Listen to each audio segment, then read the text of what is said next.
Muito obrigado. Eu quero chamar a sua atenção para nós somos uma igreja discipuladora, uma igreja em célula, não é assim?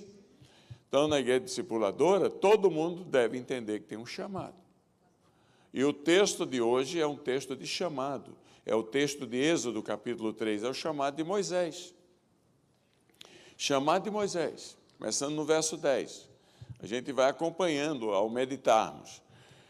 Porque nós temos que ter um propósito na vida, nós temos que descobrir a razão para que a gente existe.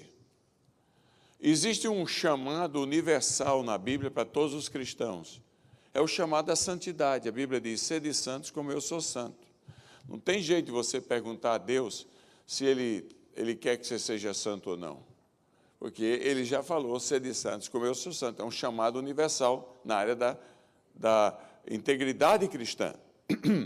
Mas existe um chamado particular para cada um de nós, que é o chamado, a vocação de Deus, para cada um de nós cumprirmos a parte nossa nos planos de Deus e conquistar este mundo para louvor da sua glória. Todos nós temos que ter um momento do discernimento e descobrir para que é que Deus nos chamou.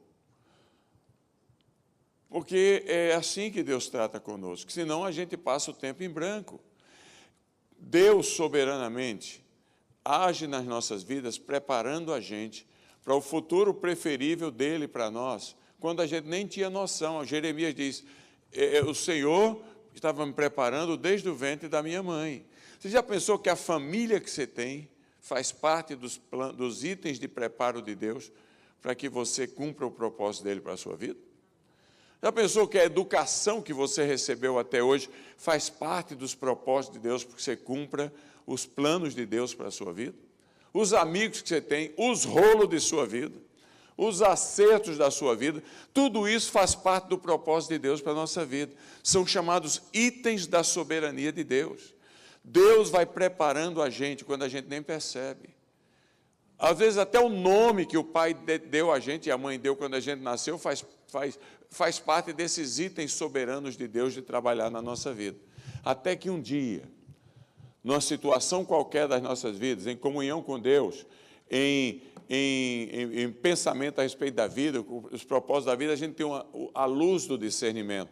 A gente olha para trás e descobre, puxa, não é que eu já estou me sentindo preparado, eu nem notava, mas Deus estava trabalhando na minha vida para isso. Ele deu a personalidade que você tem, os talentos que você tem, as inclinações que você tem, os amigos que você tem, a família que você tem, a educação que você tem, foi Ele, você não escolheu. Ele deu para preparar você para o que Ele tem a futuro. Aí você discerne. O momento do discernimento, você olha para trás e vê que Deus agiu soberanamente, mas a partir de agora é você.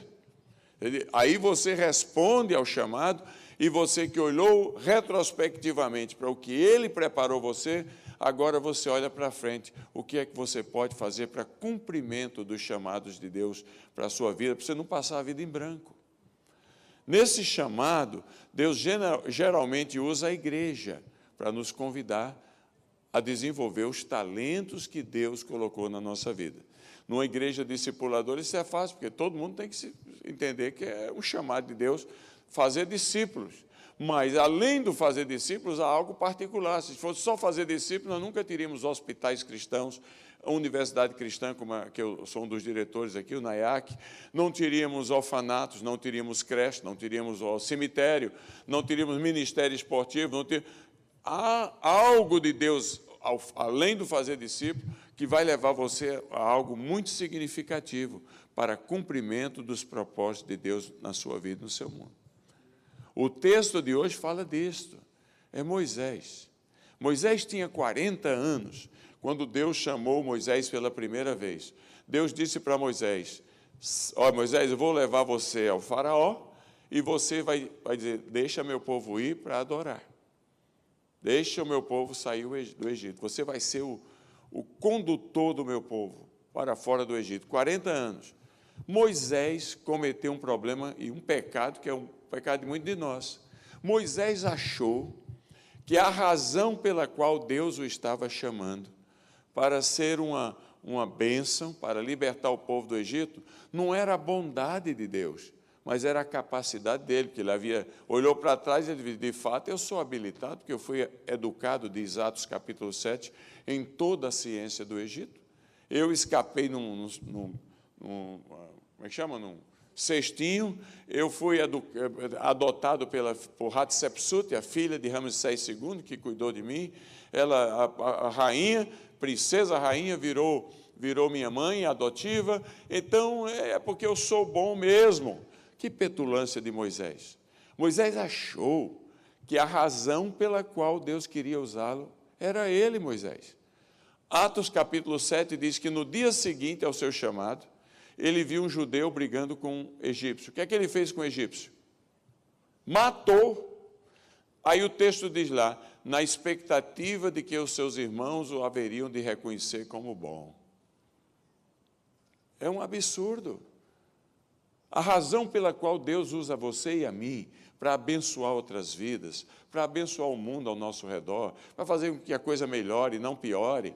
A razão pela qual Deus usa você e a mim não é porque a gente é bom, é porque Deus é bom. Porque o privilégio de ser usado pelo Criador dos céus e da terra, que podia simplesmente dizer à mula, fala mula, e a mula falou, mula de Balaão, ou pedra, pregue, e a pedra pregaria. O Deus que pode todas as coisas, Criador de todas as coisas, nos deu o privilégio. Deus é bom demais. Deus usar a gente para ajudar outras pessoas, para abençoar outras vidas, para que o nosso mundo ao nosso redor, o nosso mundo de influência, tudo mais pode estar indo pior, mas o mundo da nossa influência melhorar, ser uma bênção para a glória do seu nome e a alegria de todos nós, isso é uma bondade de Deus, você não acha? Mas Moisés não entendeu isso, consequência. 40 anos na casa da sogra. Foi lá, não diz o texto aí?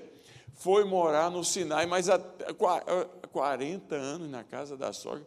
Eu tenho, minha esposa, eu tenho 3 filhos, então, minha esposa é sogra. Mas sogra é uma brincadeira universal. Até o chinês goza de sogra. Ele é todo aquele respeitoso, até você fazer amizade com ele, ele tem liberdade para contar uns casos. Eu tenho muitos chineses amigos meus. E eu descobri que até lá, não sei por que a turma brinca tanto com a sogra, mas eu estava em Portugal me preparando para pregar e trouxeram água mineral. Quando eu olhei assim, o nome da água mineral, Pé na Cova. Aí eu retirei o rótulo e trouxe para minha sogra.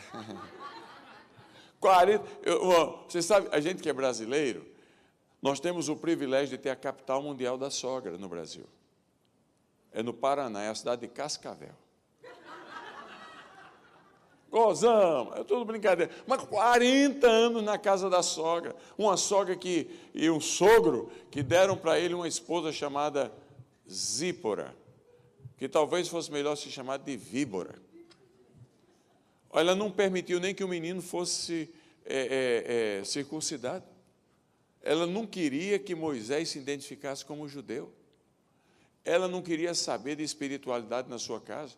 O filho só foi circuncidado, que era o sinal de pertencimento ao corpo no Antigo Testamento, aos 12 anos de idade, na saída do Egito já.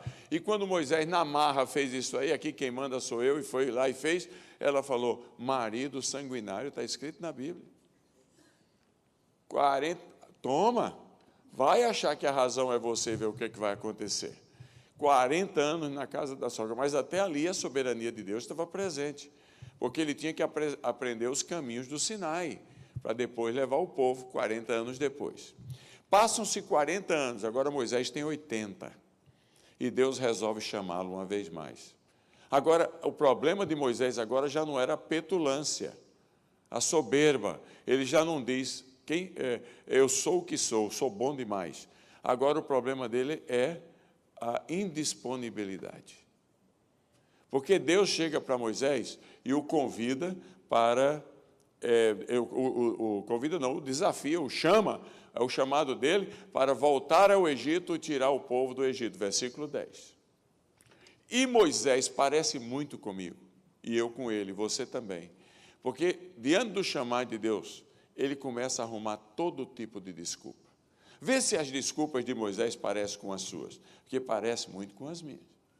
Deus chega para ele e diz: Moisés, chegou a hora de você voltar. 40 anos, tem 80. Olha o que é que diz agora Deus, aí no verso 10. Vem agora, e eu te enviarei a Faraó, para que tires o meu povo, os filhos de Israel, do Egito. Então disse Moisés a Deus: quem sou eu para ir a Faraó? A primeira desculpa que Moisés dá para não responder agora ao chamado de Deus aos 80 anos de idade, a gente pensa que ele tinha aprendido. Mas a primeira desculpa que ele dá é: eu não tenho habilidade. Quem sou eu para ir a Faraó? Não me sinto habilitado, capacitado, não fiz a escola de líderes. Não, quem sou eu para ir até Faraó? Não é assim conosco? Sempre arrumamos a desculpa de que não estamos preparados. A Bíblia diz: quem precisa de sabedoria, peça a Deus, que a todos dá liberalmente. Olha, eu me converti, eu fazia a escola de geologia, e eu me converti, e um coral de jovens do Sesc Centenário, houve um tempo no Brasil que chamava Sesc Centenário da Independência, 1972, e eles vieram cantar na nossa escola, 150 jovens, ninguém fez apelo, ninguém fez nada, mas Deus me chamou. E às 10 da manhã do dia 26 de janeiro, entreguei minha vida a Ele. Fui capturado pelo Espírito Santo. Não teve quem pagasse outro resgate, foi dado o preço, foi ali. Me converti, mas vim com gosto, porque o primeiro amor é uma maravilha, não é? A gente se converte, a gente começa a ler a Bíblia. Eu li a Bíblia inteira em 3 meses, orava, chegava, era escola de tempo integral, chegava da faculdade, era ali, era joelho no chão, era o primeiro crente na família, tinha 22 padres na minha família, família Dantas. Então era uma coisa, então foi um choque naquela época. Hoje não tem muitos problemas, mas naquela época, uma tradição de uma família da região do Porto, em Portugal, da região das Antas, sou um anta, naquela época era um protestante. Eu conheci Cristo, li a Bíblia. A mamãe um dia chegou na janela e falou: você está louco, meu filho? Porque eu estava orando, falei: mas que coisa maravilhosa ser chamado de louco. Hoje, se alguém chama de louco, a gente perde a paciência com a pessoa. Mas no primeiro amor você topa tudo, né? Pregava o evangelho até para poste. Poste, haja luz! Aquele negócio. No domingo, na igreja, tinha uma fileira de bancos. Assim, o primeiro banco, todo mundo sabia, era o banco do Elias. Eram meus colegas da escola que eu trazia todo domingo. Aquele entusiasmo. Aí um pastor chamado Reverendo Espíndola me viu naquele entusiasmo. E chegou para mim e falou uma coisa impressionante, jamais esperaria. Falou: jovem. Falei: pois não, reverendo. Você gostaria de pregar na minha igreja?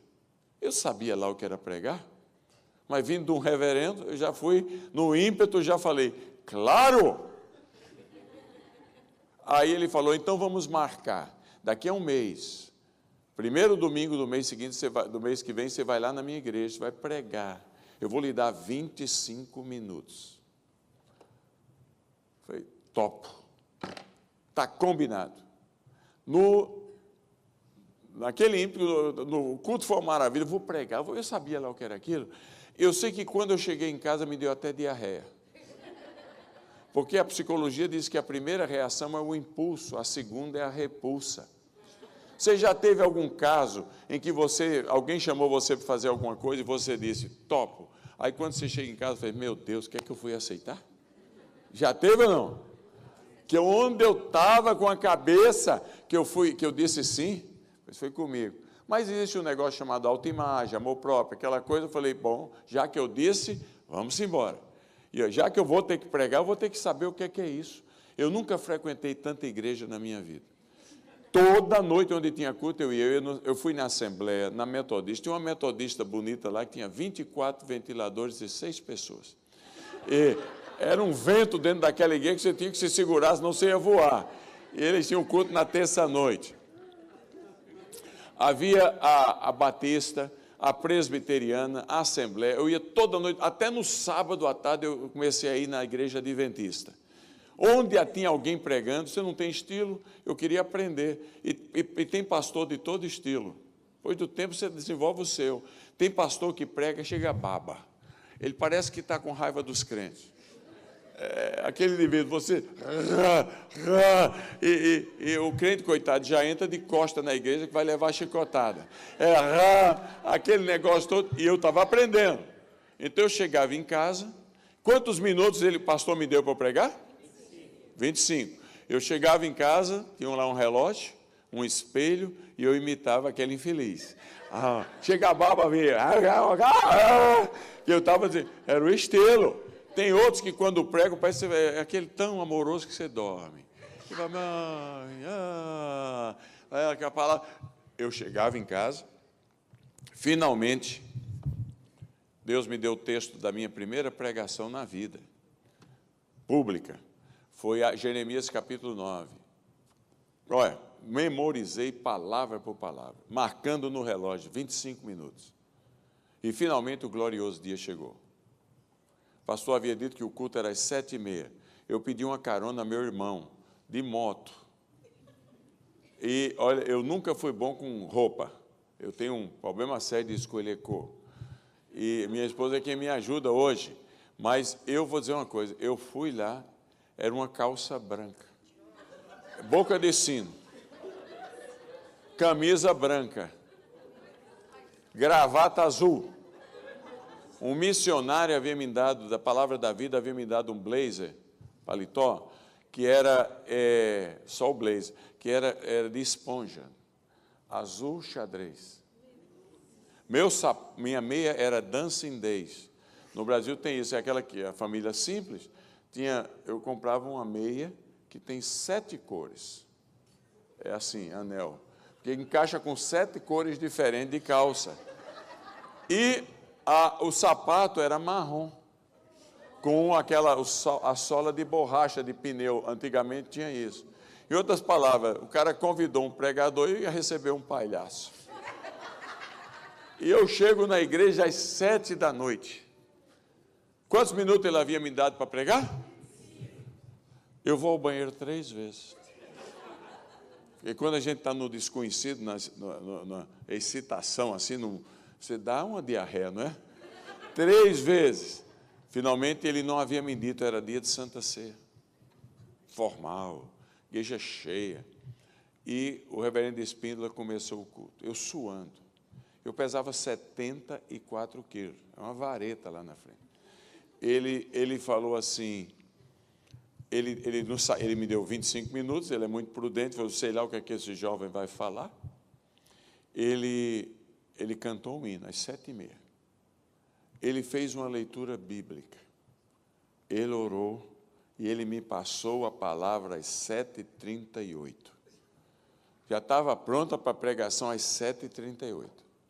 Quantos minutos ele disse que eu ia falar? Eu fui à frente, li a Bíblia, orei e preguei. E devolvi a palavra para ele às 7h45. Então, não me pergunte o que eu falei lá na frente. Todo o meu ensaio levou 7 minutos, com os extras. Mal o reverendo Espino havia sentado no banco, teve que levantar. Atônito, um rosto que eu nunca esqueci. Foi lá na frente, pegou o microfone e falou, vamos agradecer a Deus por essa sucinta mensagem. Agora ele tinha que arrumar um jeito. O culto estava terminando às 7h45. Ele cantou hino especial, chamou as irmãs do círculo de oração, orou pelas crianças, pelos adolescentes, pelos jovens, orou por quem estava enfermo, orou para quem ia possivelmente ficar enfermo. Celebrou a ceia do Senhor e o culto terminou às 8h15. E aí a gente ia para a porta. E eu estou lá na porta, eu não sei o que aconteceu, o povo vinha, apertava a mão dele, apertava a minha e falava baixinho para mim, volta sempre, hein? Volta sempre. Ninguém gostava de culto demorado.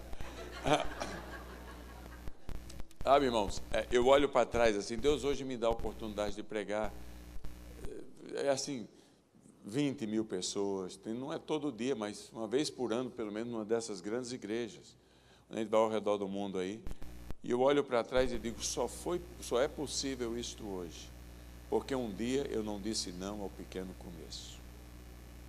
Pequeno começo. Ninguém pode começar por cima, senão a gente estraga tudo.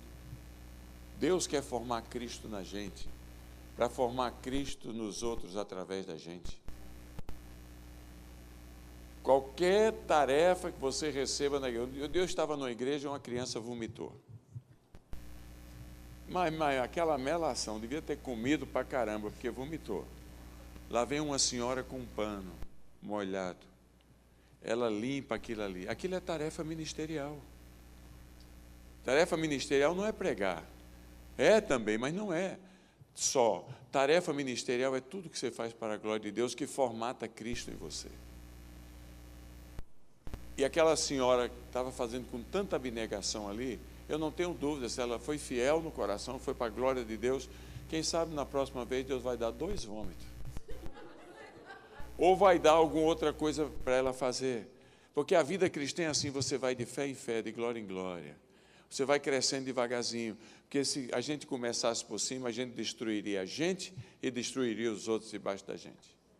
A igreja viraria, e o que acontece muito por aí fora, luta de poder dentro da igreja. Há uma igreja lá em Bogotá, do amigo nosso, Ricardo Rodrigues, que tem 145 mil membros. Uma igreja. Uma vez eu cheguei lá na igreja dele, no domingo anterior ele tinha batizado 5 mil, num culto. 6 piscinas grandes, o tempo todo, 3 horas e meia de culto, só para batismo. E batizando múltiplas pessoas em cada uma das piscinas. E eu perguntei, Ricardo, como é que você faz? Como é que você faz para dar conta desses novos convertidos? Ele falou, quer saber mesmo? Eu quero. Aqui é assim, alguém se converte, no dia seguinte já recebe uma chamada e passa a ser acompanhado 1 a 1 por 14 semanas. Aquela pessoa vai estudar com outra pessoa as doutrinas básicas da Bíblia, a vida com Cristo, aquele negócio todo. Depois de 14 semanas, ela é convidada a ser batizada. Se ela quiser ser batizada, ela encontra conosco naquela semana, a liderança toda da igreja. Foi isso que os 5 mil fizeram. E aí eles são convidados, todos eles e elas, a 14 semanas para treinarem na escola de liderança. E eu perguntei, como é que é esse treinamento? Ele falou, metade é teórico sobre a igreja, sobre a doutrina da liderança, etc. Metade é prático, são tarefas ministeriais na igreja. Nisso passa um homem com um balde, um negócio de rodo, um map, né? Ele passa ali e ele vai, entra no banheiro. Aí ele falou, está vendo este homem aí? Feitor, foi batizado domingo e está fazendo a primeira semana de treinamento liderança prática. Falei, qual é o trabalho dele? Ele falou, a tarefa dele essa semana é limpar os banheiros. Eu falei, quem é ele? Ele falou, ele é o maior cirurgião cardíaco de Bogotá. Quem não é fiel no pouco, nunca vai ser no muito. Não adianta, o que a gente consegue fora, o que a gente é lá fora, você é milionário, se você é ricaço, se você é poderoso, não quer dizer nada no reino de Deus. No reino de Deus a gente tem que aprender a ser como Cristo. Cristo tem que ser formatado na gente, porque naturalmente, por natureza, nós somos inimigos de Deus. Então ele é formatado na gente para que ele seja formatado em outros através da gente. Nunca mais diga, eu não tenho habilidade. Deixa Deus trabalhar nos pequenos começos. Deixa Deus trabalhar nos pequenos começos, porque os pequenos começos, quando são feitos com integridade e resposta de gratidão a Deus por querer lhe usar, ele vai dar maiores continuações. A coisa vai aumentando, a pirâmide vai crescendo, o privilégio, as estacas vão sendo alargadas. E quem sabe nós estamos aqui com essa mocidade toda aqui, contemplando futuros líderes do cristianismo mundial. Tudo é possível. Você pensa que Moisés, amém até aqui? Amém. Você pensa que Moisés aprendeu? A conversa continua. Versículos 13 e 14, olha o que é que acontece aí. Disse Moisés a Deus, tá bom, Senhor, o Senhor é quem me habilita, mas agora eu tenho mais uma consideração a dar. Eis que, quando eu vier aos filhos de Israel e lhe disser, o Deus de vossos pais me enviou a vós outros, e eles me perguntarem, qual é o seu nome? Que lhes direi? Disse Deus a Moisés, eu sou o que sou. Segunda desculpa de Moisés foi, se a primeira foi não tenho habilidade, a segunda foi não tenho mensagem. Eu não formei em teologia. Eu não conheço a Bíblia muito bem. Eu vou chegar lá, eles vão começar a fazer perguntas, eu vou ficar envergonhado na presença deles. Não é isso que muitas vezes nós fazemos? Deixa para o profissional, deixa para quem ficou 3 anos, 4 anos no seminário, deixa para o outro lado, deixa para ele, que se eles me perguntarem quem é que eu tenho a dizer, quem lhe enviou, o que é que eu vou fazer? Eu não sei, eu não vou entrar, não sei discutir teologia, não sou treinado, não li Berkhoff, não li Wesley, não li Calvino, não li... Quem sou eu? Meus irmãos e minhas irmãs, as coisas mais simples do Evangelho são complicadas para quem não é crente, para quem não é nascido de novo. O Deus deste século cega o entendimento dos incrédulos para que não lhes resplandeça o Evangelho da glória de Cristo com a imagem de Deus. O que é importante é a gente ser a Bíblia viva e andante. Porque os seus amigos, aqueles que Deus está dando amizade para você aqui, aquele grupo que acredita em você, porque a cada 100 pessoas que a gente fala, 74 não acreditam na gente. Porque isso é ciência da comunicação. A cada 100 pessoas que falam alguma coisa para você, 74 delas você não acredita o que falar, já põe um ponto de interrogação, é verdade ou não? O que é que essa pessoa está querendo?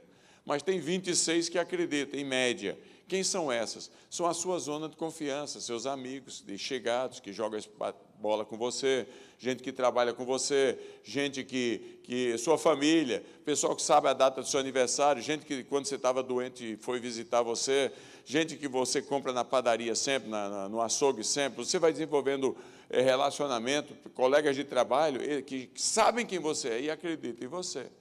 Nessa zona de confiança, a gente não precisa ficar falando de Bíblia, a gente tem que ser a Bíblia.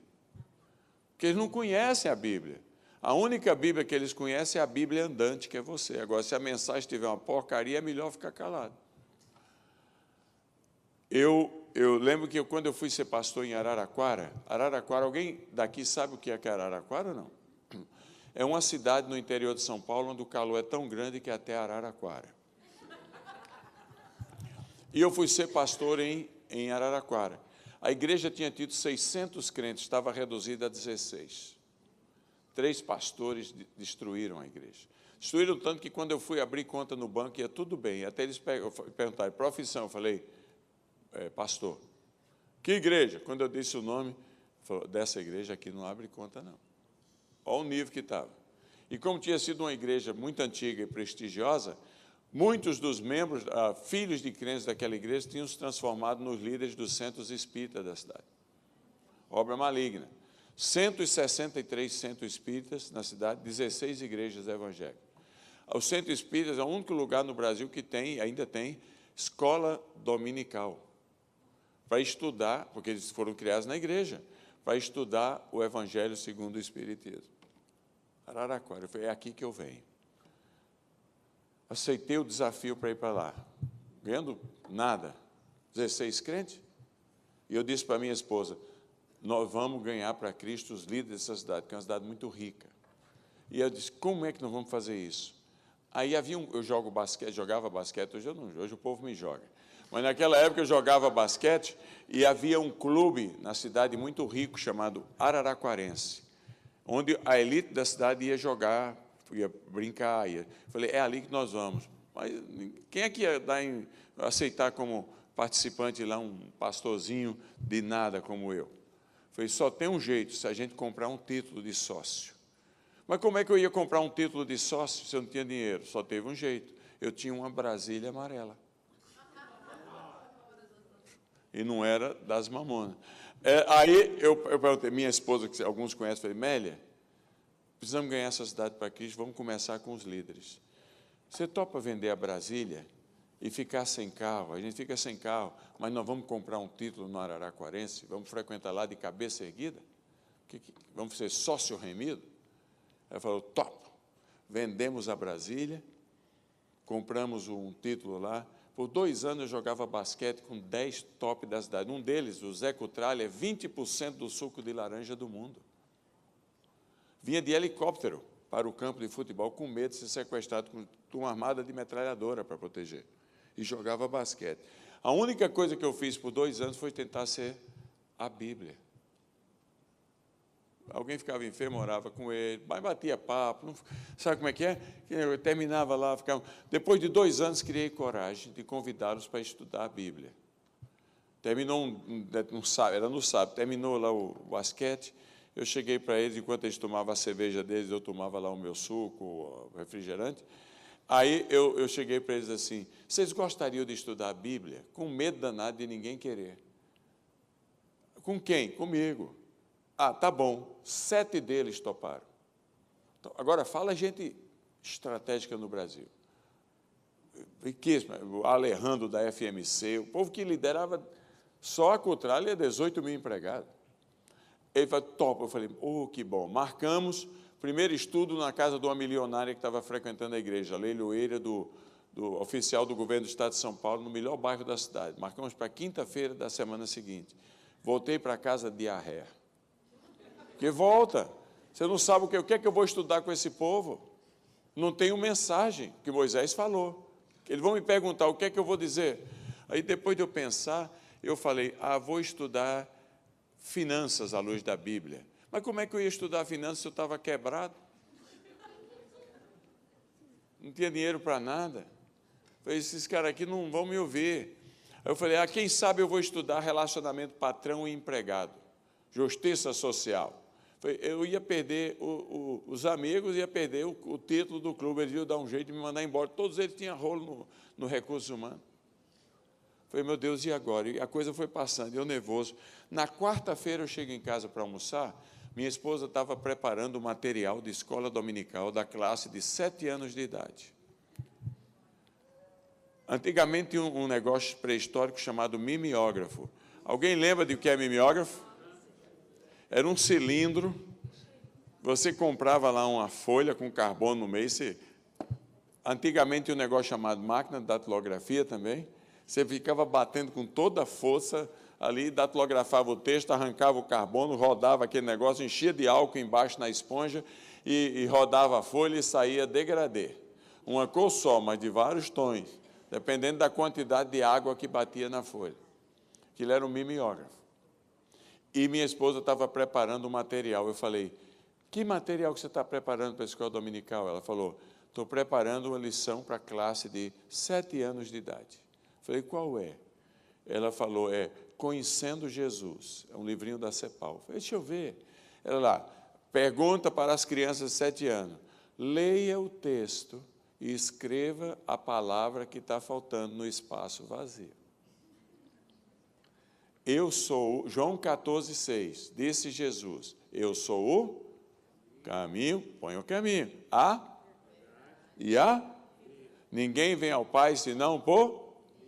Falei, é isso que eu vou estudar com eles. Passei no mimeógrafo lá o negócio, ficou maravilhoso, de várias tonalidades de azul, preparei um lapisinho, um Gideão, um livro, o Novo Testamento de Gideão, o glorioso dia chegou, lá chega, Zé Cutrale, Alejandro, Gatti, os nomes de destaque da cidade para estudar a Bíblia. Eu dou o Novo Testamento, um lápis e a folha degradê. E aí cantamos uma música, depois meia hora foi só para ensinar eles a abrir a Bíblia. Porque não sabe, esse negócio de capítulo e versículo é complicado demais. Aí eu fui ensinar para eles. Eu falei, agora o que é que vamos fazer? Você vai ler o texto, preste atenção, leia o texto e escreva a palavra que está faltando no espaço vazio. Então é assim, você lê o texto lá, o texto é João 14, todo mundo achou? Achou. Olha, para quem põe a letra, a palavra que está faltando, não conseguiram. É batalha espiritual, o inimigo cega o entendimento dos incrédulos. Levou 6 meses para eu batizar o primeiro deles. Mas o ponto central a gente tem que tentar ser a mensagem. Olha, eu estava no Líbano, tem 1.800.000 refugiados no Líbano. E lá em Zarle, no norte do Líbano, tem quase 1.000 campos de refugiados. E alguns são muito radicais. E tem um deles lá, onde tem uma família que se converteu, ela era professora de Islã. O marido era um muçulmano acomodado e as 3 filhas. E ela se converteu com gosto de gás. E foi uma coisa, e a família inteira, o marido também, ao ponto de que 14 quilômetros de distância, já do lado da Síria, do outro lado da montanha, a família dela soube, os amigos souberam, e mandaram um bilhete para eles. Um emissário trouxe o bilhete. Soubemos que vocês se converteram, abandonaram o Islã e viraram cristão. Queremos dizer para vocês que estamos indo aí para matar vocês. E matar vocês crucificados. O homem pega o mesmo bilhete e escreve atrás e manda pelo mesmo mensageiro a resposta. Quanto a matar, não há problema, porque já morremos com Cristo. Você é um bom crente. Quanto a matar crucificado, mata de outro jeito. A gente não merece a honra de morrer como morreu o nosso Salvador. A filha deles, 17 anos, se converteu. E eu estou lá. E ela disse assim, você quer conhecer meu campo missionário? Eu falei, claro. Ela me põe dentro de um carro velho, e a gente sai naquele vale de Beca lá, o carro pulando naquelas coisas, de repente chega num galinheiro. Um galinheiro que era maior do que esse espaço aqui, um concreto. O dono do galinheiro viu aquele povo chegando, tirou as galinhas de lá, nem se preocupou em limpar, e fez 50 quartinhos, com um banheiro coletivo para 250 pessoas. E cobrando $300 por mês de cada família. Um ladrão, um explorador, mas o povo não tinha onde morar, pegava ali com um pouco de recursos que tinha. Todos muçulmanos. Quando chega lá, aquela menina, 17 anos, que também vivia lá, situação difícil, nova convertida, ela já entra para o carro, aqui é meu campo missionário, e já desceu cantando um corinho de louvor a Jesus. Eu pensei, é hoje que o Senhor me leva. Porque no mundo muçulmano chegar assim, ela já foi agradecer a Deus pela esposa, passou a imagem dos meus netos na frente da minha mente, assim. Onde é que eu vim parar? Estou liquidado. Ela não estava nem aí. Ela não pergunta se ela conhecia a Bíblia, conhecia nada, ela conhecia Jesus, mas ela era a Bíblia para aquele povo, que tinha visto quem ela era e quem ela é agora. E já foi cantando, de repente ninguém pode mandar filho para a escola, porque não tem lugar nas escolas. Ninguém pode trabalhar, porque fica tudo esperando as Nações Unidas arrumarem um lugar para mandá-los embora. Fica tudo ocioso ali. De repente foram abrindo as portas. Mal escutar a voz dela, foi começando a sair uma infinidade de crianças, porque a média são 5 crianças por família. Foi cada portinha que abria, saía aquela meninada cantando a mesma música. Não demora, saem as mães. Não demora, saem os pais. Em coisa de 5 minutos, nós tínhamos um coral de 250 vozes. Todas novas convertidas, levadas a Cristo por uma menina que conseguiu entender que o galinheiro dela tinha que virar um santuário. Coisa maravilhosa, maravilhosa. Nunca mais diga que não tem uma mensagem, seja você a mensagem. A mensagem não adianta complicar as coisas demais. Não adianta. Chegaram para o cara que havia sido cego, que havia sido curado. Os fariseus chegaram para ele e começaram com uma teologia complicada. Esse que eles dizem que curaram aí, quem curou? É pecador. O cara, o cego, falou, meu Deus do céu, eu sei lá se é ou não. Olha, se é pecador, eu não sei, porque eu acabei de ser curado. Mas uma coisa eu sei. Olha para mim, o fariseu. Você não viu que eu era cego ontem? Eu era cego, agora eu vejo. Contra isso, contra fatos não há argumentos. Segunda desculpa. Ninguém dormiu ainda não? Segunda desculpa foi, não sei o que falar, não tenho mensagem. Aí Deus responde para Moisés, fala de mim, Moisés, é suficiente. Então, se a gente falar de Deus com as nossas próprias vidas, é suficiente. Então, quero convidar vocês a serem a Bíblia revista, atualizada e andante. Amém? Agora vamos terminar. Porque vem terceira desculpa de Moisés. Capítulo 4, versículos 10 a 12. Olha o que acontece aí. Então, o papo continua. Moisés disse, Senhor, de fato, tá, o Senhor é minha habilitação. Muito bem. Segundo, Deus, muito bem, o Senhor é a minha mensagem. Eu me torno a mensagem do Senhor para os outros. Mas tem uma coisa, Deus, versículo 10. 4, de 10 a 12. Olha o que é que ele diz aí. Ah, Senhor, eu nunca fui eloquente, nem antes, nem depois que falaste ao teu servo. Eu sou pesado de boca, pesado de língua. Respondeu-lhe o Senhor, quem fez a boca do homem? Quem fez o mudo, o surdo, o que vê, o cego, não sou eu, Senhor? Vai, pois, agora, e eu serei com a tua boca, e te ensinarei o que hás de falar. Terceira desculpa de Moisés, Senhor, não dá, eu sou um gago. Com muito cuidado, ele falou, eu sou um gagão. Eu sou um gagão. Eu sou um gago. Pesado de língua é a palavra no hebraico para gago. Eu sou um gagago. Que é isso, Deus? A terceira desculpa de Moisés foram as suas incapacidades físicas ou os problemas de sua vida, que o levavam a ser insatisfeitos. Não é verdade que muitas vezes, quando Deus, através da vida da igreja, nos chama a fazer alguma coisa, a gente começa a ver o desafio e arruma todo tipo de desculpa?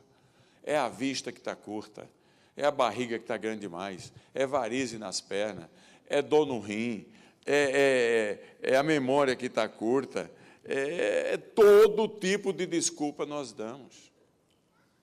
Eu estava num congresso Billy Graham, em Amsterdã, em 86, e tinham 10 mil pessoas do mundo inteiro. E ninguém, quando tem gente do mundo inteiro, evangelistas do mundo inteiro, a turma quer bater papo. De repente, Billy Graham tinha que pregar, estava todo mundo conversando. Escutamos uma voz angelical vindo do lado da plataforma. Quando eu olhei, era uma tetraplégica. A única coisa que ela sabia fazer era cantar e mexer o braço desse jeito, uma cadeira de roda. O nome dela era Johnny, ainda é. Ela está com câncer, está morrendo. Johnny.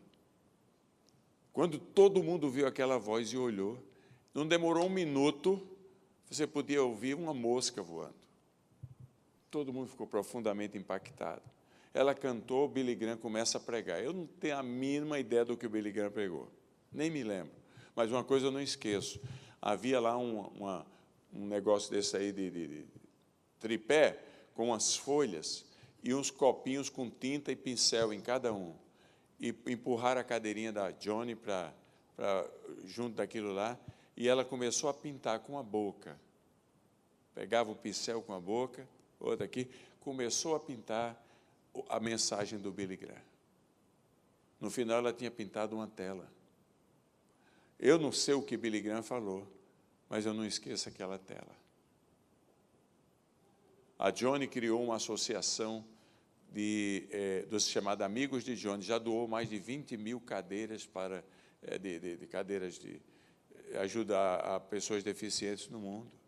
Ela escreveu um devocional, e o devocional que ela escreveu alguém escreveu, ela ditou para alguém, escreveu, ela conta lá que em toda igreja que ela vai, tem aqueles crentes cheios de fé que diz assim, vou orar para você ser curado. E ela gentilmente agradece, e ela diz lá no devocional, quando eu chego de volta no hotel e vou para a cama, eu fico pensando no como foi aquela noite, e eu me lembro das pessoas que disseram, bem intencionadas, vou orar para que você seja curado. E ela diz, eu digo a Deus, por favor, não responda aquela oração. Está tão bom, na minha deficiência, gozar da tua suficiência. Está tão bom depender do Senhor em tudo. Se eu voltar a andar, se eu for curada mesmo, será que eu vou confiar tanto no Senhor? Será que eu vou depender tanto no Senhor? Sabe, irmãos e irmãs, você sabe qual é o maior trunfo que a gente tem para ser bem-sucedido na vida? Na vida cristã, são os problemas da gente, são os fracassos da gente, são os rolos da vida da gente. Se a vida da gente fosse só um mar de rosa, ninguém acreditaria, nem a gente. Mas digamos que houvesse essa possibilidade de ser um mar de rosa, que não tem. No mundo tereis aflições. Alguns pregadores dizem que tem. É uma mentira. Mas digamos assim, é manipulação. Mas imagine que teria condições. As pessoas olhariam para você, a única reação delas seria inveja. Mas porque a vida tem muita luta, se a gente enfrentar a luta com galhardia, com fé, com abnegação, com perseverança, As pessoas não vão nos invejar, elas vão se inspirar. Se inspirar. Porque é difícil.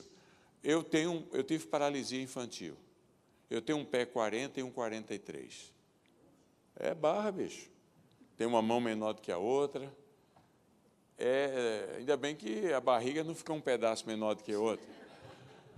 Coisa horrível, o complexo que isso dava. Eu era jovem, complexado, porque é horrível. Eu ia para a praia, parecia que tinha 2 pernetas que tinham passado junto ali, porque a marca do pé na areia ficava um pé 40 e um 43.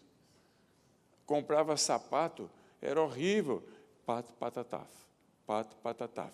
Um era firme, pato, o outro era patataf, que era o quê? Ficava demais, como fica até hoje. Olha, você não imagina, todos nós temos áreas de insatisfação, não temos? Você gasta 2 horas para se preparar na frente do espelho. Você vai dizer para mim que não é porque você está tentando encobrir o que você não gosta? Aí, quando você chega na igreja, onde você for, o povo faz de conta que não viu. Mas o povo é bom, todo mundo sabe, faz bem para você encobrir, mas todo mundo nota. O povo não fala porque o povo é bom. Mas, então, eu tinha esse complexo, pastor complexado. Porque quem é que gosta de uma coisa dessa? A perna é mais estreita do que a outra. A mão é menor do que a outra. O pé é menor do que o outro. Eu deitava, parecia, olhava assim de longe, assim, perna esticada, é um degrau que tem lá, um pé 40 e outro 43. Quantas vezes chorei com isso aí? Até o dia em que eu li 2 Coríntios, capítulo 1. Lá diz assim, bendito Deus e Pai de nosso Senhor Jesus Cristo. É Ele que nos consola em nossas aflições, para que consolemos os outros com o consolo que recebemos dele. Ninguém quer passar por rolo, ninguém quer passar por problema. Não é humano a gente imaginar, não é lógico imaginar que alguém tem prazer no sofrimento. Não, ninguém quer. Se possível, Deus nos livre dele, nos livre do mal. Mas já que vem, como é que a gente encara? A gente tem que encarar como possibilidades ministeriais. E elas se tornam o nosso maior trunfo. Quando Deus me libertou do complexo, depois de tanto tempo, agoniado, não demorou, eu recebi um convite para jantar na casa do dono da Meias Lupo, porque a esposa do dono da Meia Lupo tornou membro da igreja. Está viva até hoje, tem 100 anos. Dona Maria Augusta Lupo. O marido nunca foi na igreja. Elvio Lupo, já morreu, mas um dos homens mais ricos do Brasil. Vou lá, eu, Elias, minha esposa, jovens, na casa do dono da Lupo, para um jantarzinho particular com os donos da Lupo. Primeira vez que vou, sento na mesa da casa dele, sabe qual foi a pergunta? Ele nunca falou comigo, além de dizer, boa noite, reverendo, educadamente, e sentamos na mesa. Sabe qual foi a primeira pergunta que ele fez para mim? Reverendo, posso fazer uma pergunta? Eu falei, pode. Tem alguma parte do seu corpo que você não gosta? Na hora eu já pensei, quem esse cara pensa que é? Me fazer uma pergunta dessa, mas eu não queria perder, fiquei agoniado, nervoso, e não queria perder a noite ali. Aí eu tinha que responder, eu falei, tem. E pensei que vinha lá o filezinho, ao molho madeira. Mas que nada, aquele infeliz insistiu. Falou, qual é? Aí eu falei, agora já está começando a ficar íntimo demais para a primeira vez que a gente se encontra. Mas eu tinha que responder, tá certo? Falei, meu pé. E minha esposa vendo que eu estava nervoso. E Dona Maria Augusta vendo que eu estava inquieto. Para, infeliz. Ele faz a terceira pergunta. Ah, é? Qual pé? Não, ele falou, não, a terceira foi, por quê? Aí, eu já respondi, não tão educadamente, falei, porque um é 40 e o outro é 43. Aí ele falou assim, e qual é o 40? Ah, não, tenha paciência. Vamos mudar o papo aqui, que a coisa está ficando feia. Eu me levantei para sair. Mas antes de sair eu disse, o 40 é o direito e o 43 é o esquerdo. Aí ele estourou na risada. Eu nunca me senti tão humilhado na minha vida. Me levantei para sair. Dona Maria Augusta falou, reverendo, por favor, senta. Perdoe meu marido, ele fez essa pergunta para você, porque ele também tem um pé 40 e um 43. E ele é um complexado até hoje. Agora foi minha vez. Eu olhei para ele e falei, e qual é o seu 40? Aí ele falou para mim, o meu 40 é o esquerdo, 43 é o direito. Eu falei, então vamos comprar sapato junto. Minha esposa me lembrou esses dias que, no dia seguinte, a dona Maria Augusta Lupe chegou lá em casa com 2 pares de sapato, um 40 e um 43. A minha infelicidade se transformou no maior trunfo para abençoar aquela vida. Sentiu o drama aí? Quando a gente começa a reclamar, nós somos o povo que mais reclama no mundo. Um amigo meu, o Domingos, lá da Igreja Batista de Marília, fez uma campanha na igreja dele, 40 dias sem reclamação, da ressurreição ao Pentecostes. E eu estava no culto da ressurreição, fiquei impressionado com a banda tocou, fez uma música especial, Viver Sem Reclamar. Ele botou panfleto, distribuiu papelzinho de compromisso, assumo diante de Deus, 40 dias sem reclamar. Eu fiquei tão impressionado, eu falei, gente, isso é uma coisa maravilhosa. Na quarta-feira eu liguei para ele e falei, Domingos, ô reverendo, como é que é, Domingos? Estou impressionado, fiquei encantado com o que eu vi na sua igreja, 40 dias sem reclamação, como é que está indo a campanha? Ele falou, fracasso total. 100% fracasso, inclusive eu. Reclamamos demais. A gente reclama se o dia chove, se faz calor, se está frio. A gente reclama da gente, dos filhos da gente, da mulher da gente, do marido da gente, dos filhos dos outros, dos vizinhos da gente, do vizinho dos outros. A gente reclama do emprego da gente, da casa dos outros, da roupa da gente, da roupa dos outros, da altura da gente, da altura dos outros, sem ter gordo, sem ter magro, sem ter... A gente reclama do emprego que a gente tem, do emprego que a gente não tem, do emprego dos outros. A gente reclama de tudo. Tudo. O coração fica triste e a gente perde os maiores trunfos. O Brasil é o campeão mundial de operação plástica, sabia disso? Campeão mundial de operação plástica. Tem aquelas irmãs que fazem aquele botox que fica uma coisa, os lábios entram na porta primeiro, e aquela cor, e aquela situação. Olha, Hebe Camargo, lá do Brasil, havia uma mulher chamada Hebe Camargo, alguém lembra ou não? Fez tanta operação plástica que, quando ela dava uma risada, levantava a perna. Não tinha mais o que esticar. Eu lembro quando morreu o Chico Anísio, falaram, Chico Anísio, ela foi falar na televisão que Chico Anísio, amigão dela, tinha morrido. Chico Anísio morreu. É que não conseguia mais parar de dar risada. Esticou tanto que ali ficou.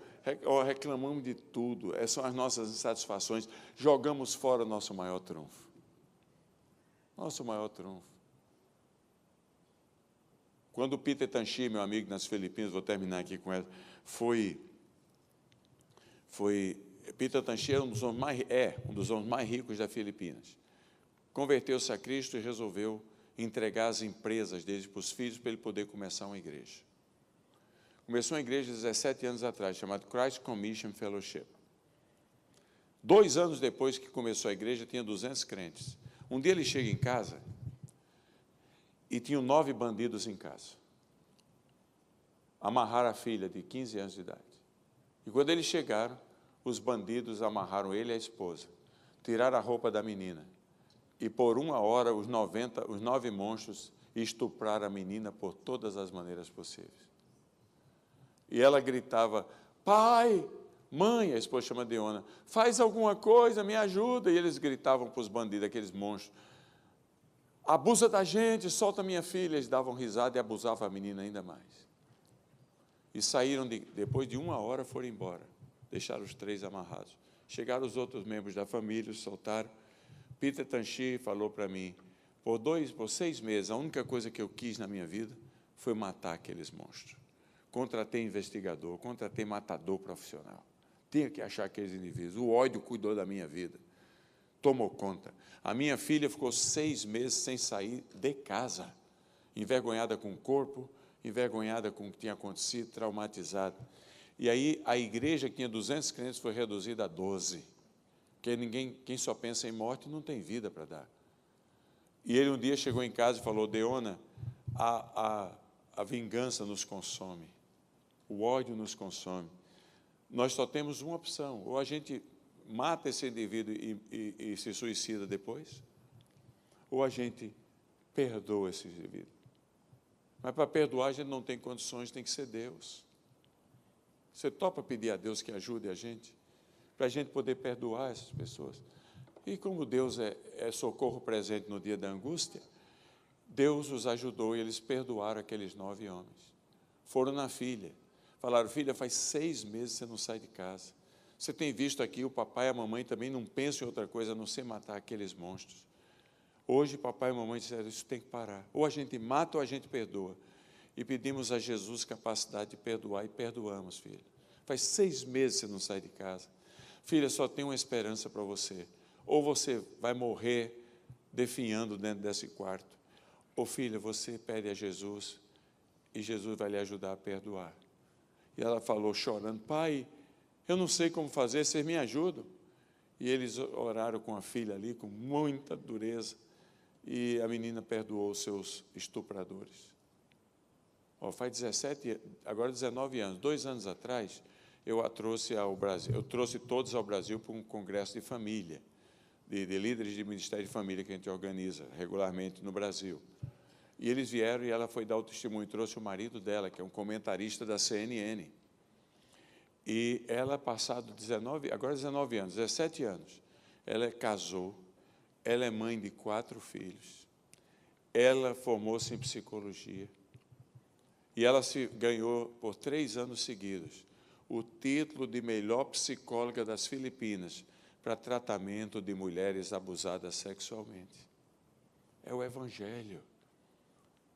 É o Evangelho. Se a gente deixasse consumir pelas nossas fraquezas e problemas, não vai a lugar nenhum. Mas se a gente entender que a gente tem nelas o maior trunfo para a gente ser bem-sucedido, nós seremos mais do que vencedores. O grande problema de Moisés é que Moisés não queria ir. Depois de tudo isso, ele disse para Deus: Senhor, está tudo bem, manda quem o Senhor quer mandar, mas não a mim. Pode ler o texto, você vai ver. Para essa desculpa, Deus não teve resposta, Deus mandou assim mesmo. Mas Moisés perdeu muito do gozo. Deus quer lhe usar aqui nos Estados Unidos de uma maneira maravilhosa. Discípulo que faz discípulo. E Ele já lhe deu todos os recursos que você precisa. Ele deu Cristo, Ele deu você a você mesmo. Cristo está com você. Ele lhe capacita e Ele lhe deu os seus problemas. Porque os seus problemas são o seu maior trunfo. Tem muita gente passando pelo mesmo tipo de rolo que a gente passa e que não sabe o que fazer. Se vê em você a inspiração, essas pessoas vão acreditar. Em nome de Jesus, nunca mais diga que você não tem as capacitações divinas. Não faça como Moisés, manda outro e não a mim. Responda a Deus hoje, nesta noite: eis-me aqui, envia-me a mim. Que Deus nos abençoe.